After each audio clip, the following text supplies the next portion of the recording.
untuk segera kembali membuka pembicaraan bersama FIFA untuk kita tetap menjadi bagian keluarga besar FIFA.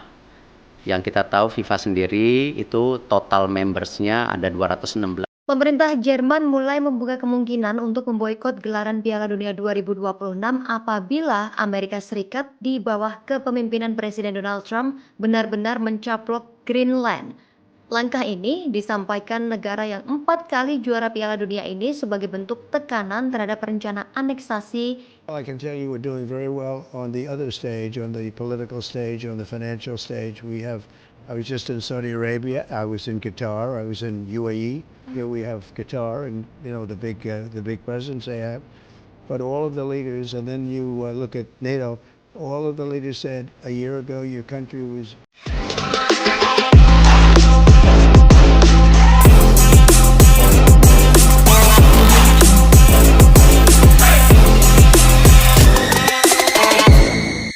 Isu negara-negara Eropa mundur dari Piala Dunia, Presiden FIFA lirik Indonesia sebagai pengganti. Isu mengejutkan mengguncang jagat sepak bola dunia. Sejumlah negara Eropa dikabarkan tengah mempertimbangkan langkah ekstrim, mundur dari keikutsertaan di ajang Piala Dunia. Kabar ini berembus kencang di tengah memanasnya dinamika politik, kepadatan kalender kompetisi, serta konflik kepentingan antara federasi, klub elit Eropa, dan otoritas sepak bola dunia. Di saat ketidakpastian itu menguat, satu nama justru muncul sebagai opsi strategis FIFA untuk menjaga stabilitas turnamen paling prestisius di planet ini, Indonesia. Wacana ini bukan sekadar rumor tanpa dasar. Dalam beberapa tahun terakhir, posisi Indonesia di mata FIFA mengalami lonjakan signifikan. Dari negara yang sempat tersandung sanksi, kini Indonesia menjelma menjadi mitra strategis dalam berbagai proyek global FIFA, mulai dari pengembangan infrastruktur, penyelenggaraan turnamen internasional, hingga transformasi tata kelola sepak bola nasional. Ketika sejumlah negara Eropa memilih bersikap keras terhadap FIFA, Indonesia justru hadir dengan pendekatan kolaboratif dan progresif. Kondisi inilah yang membuat Presiden FIFA secara terbuka dikabarkan menempatkan Indonesia sebagai opsi pengganti strategis demi menjaga kuota, kelancaran, dan legitimasi Piala Dunia. Hubungan FIFA dengan federasi-federasi Eropa sejatinya telah lama diwarnai ketegangan. UEFA dan sejumlah federasi besar seperti Inggris, Jerman, Prancis, dan Spanyol kerap bersuara keras terkait kebijakan FIFA, terutama menyangkut perluasan format Piala Dunia, distribusi keuntungan komersial, serta jadwal kompetisi yang dinilai terlalu padat dan merugikan pemain. Piala Dunia dengan format 48 tim menjadi salah satu titik api. Banyak pihak di Eropa menilai perluasan tersebut lebih berorientasi bisnis ketimbang kualitas kompetisi. Kekhawatiran terhadap cedera pemain, kelelahan fisik, serta benturan dengan kalender liga domestik menjadi alasan utama penolakan. Dalam kondisi tertentu, ancaman boikot bukanlah hal baru.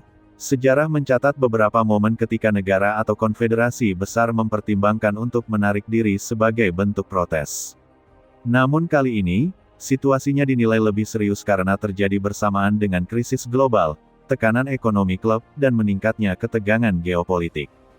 Bagi FIFA, ketergantungan berlebihan pada satu konfederasi, bahkan sebesar Eropa, adalah risiko strategis. Organisasi sepak bola dunia itu membutuhkan stabilitas, partisipasi global, dan legitimasi universal. Ketika sebagian Eropa mulai menunjukkan sikap keras, FIFA justru memperkuat hubungan dengan kawasan lain, terutama Asia. Asia dipandang sebagai pasar masa depan sepak bola dunia.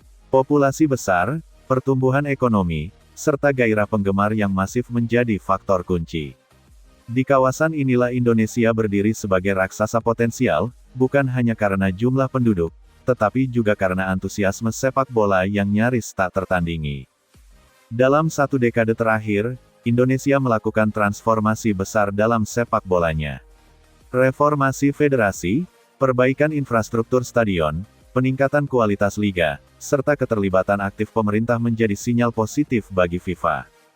Keberhasilan Indonesia menjadi tuan rumah ajang internasional berskala besar menunjukkan kemampuan logistik dan keamanan yang mumpuni. Stadion-stadion berstandar FIFA berdiri di berbagai kota, didukung jaringan transportasi dan fasilitas modern. Lebih dari itu, Indonesia menunjukkan komitmen kuat terhadap nilai-nilai FIFA, inklusivitas, fair play, dan pengembangan sepak bola usia dini. Program grassroots berkembang pesat, akademi-akademi bermunculan, dan kerjasama internasional terus diperluas. Dalam lingkaran internal FIFA, Indonesia disebut-sebut sebagai model ideal negara berkembang yang mampu menjembatani kepentingan olahraga dan pembangunan nasional. Presiden FIFA dikabarkan terkesan dengan konsistensi Indonesia dalam memenuhi komitmen organisasi, bahkan di tengah tekanan domestik dan tantangan eksternal. Ketika isu mundurnya negara-negara Eropa menguat, FIFA membutuhkan solusi cepat dan kredibel.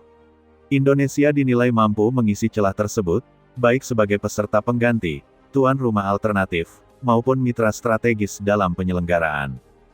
Nama Indonesia mencuat bukan karena belas kasihan, melainkan karena rekam jejak nyata.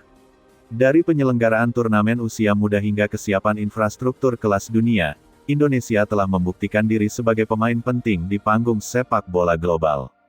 Jika skenario mundurnya beberapa negara Eropa benar-benar terjadi, dampaknya akan luar biasa.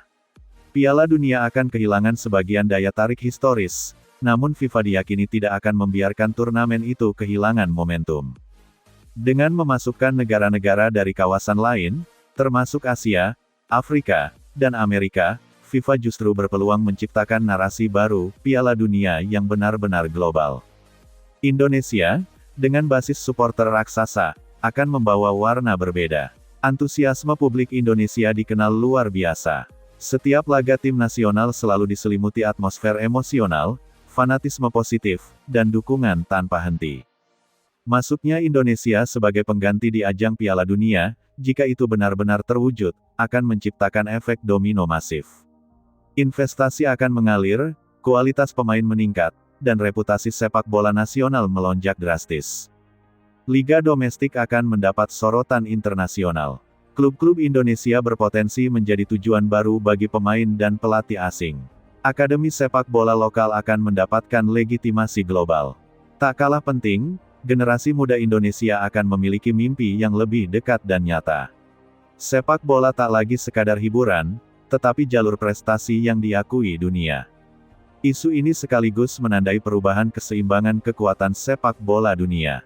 Eropa memang masih menjadi pusat kualitas teknis, namun dominasi absolut mereka mulai tergerus oleh kebangkitan Asia, Afrika, dan Amerika Latin. FIFA tampak semakin serius membangun multipolaritas sepak bola global. Dalam konteks ini, Indonesia bukan sekadar pengganti darurat, melainkan bagian dari visi jangka panjang.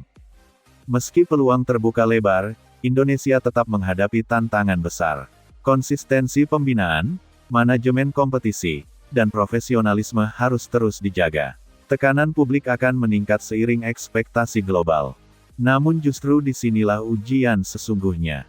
Indonesia tak lagi dipandang sebagai negara pinggiran, melainkan aktor penting dalam ekosistem sepak bola dunia. Isu mundurnya negara-negara Eropa dari Piala Dunia memang masih berkembang dan penuh dinamika.